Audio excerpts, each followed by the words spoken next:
ലോകാത്ഭുതങ്ങൾ പലതും നമ്മൾ കണ്ടിട്ടുണ്ടാവും. എന്നാൽ നമ്മൾ പേടിപ്പെടുത്തുന്ന അത്ഭുതങ്ങൾ വളരെ കുറച്ചേ ഭൂമിയിലുള്ളൂ. അതിൽപ്പെട്ട ഒന്നാണ് ഇതുപോലത്തെ ക്രാറ്ററുകൾ. ഞാനിപ്പോൾ നിൽക്കുന്നത് ബ്രോമോ അഗ്നിപർവ്വതത്തിൻ്റെ ആക്റ്റീവ് അഗ്നിപർവ്വതമാണ്. അതിൻ്റെ മുകളിൽ നിന്ന് ഇപ്പോൾ നിങ്ങൾക്കൊന്നും പൊങ്ങുന്നത് അതിൻ്റെ ആ ഒരു ലാവയൊന്നും പ്രവഹിക്കുന്നത് കാണാൻ കഴിയുമെങ്കിലും ഇന്തോനേഷ്യയിലെ ഈസ്റ്റ് ജാവയിലെ ഏറ്റവും ആക്റ്റീവ് ആയിട്ടുള്ള വോൾക്കാനോ ആണിത്. ഇത് നോക്കിയാൽ മനസ്സിലാവും. ഫുള്ള് മലകൾ കൂടി നിന്ന ഒരു അടിപൊളി പ്രദേശമാണ്, ഒരു അടിപൊളി സ്ഥലമാണ്. അരമണിക്കൂറാണ് നമ്മൾ അടിയിൽ നിന്നിട്ട് കയറുമ്പോൾ പ്രതീക്ഷിച്ചത്. പക്ഷേ 1 മണിക്കൂറിലേറെ നടന്നിട്ടാണ് നമുക്ക് ഇങ്ങോട്ട് എത്താൻ കഴിഞ്ഞത്. ആ വന്ന വഴി കണ്ടാൽ നിങ്ങൾ ഞെട്ടിപ്പോവും.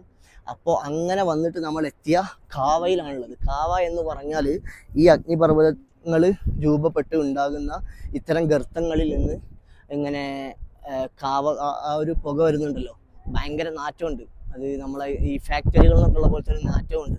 അപ്പോൾ അതിങ്ങനെ പ്രവഹിക്കുന്നു. അതിനപ്പുറത്ത് നിങ്ങൾക്ക് ഒരു ഗോൾഡൻ കളറിൽ കാണാൻ കഴിയുന്ന സാധനം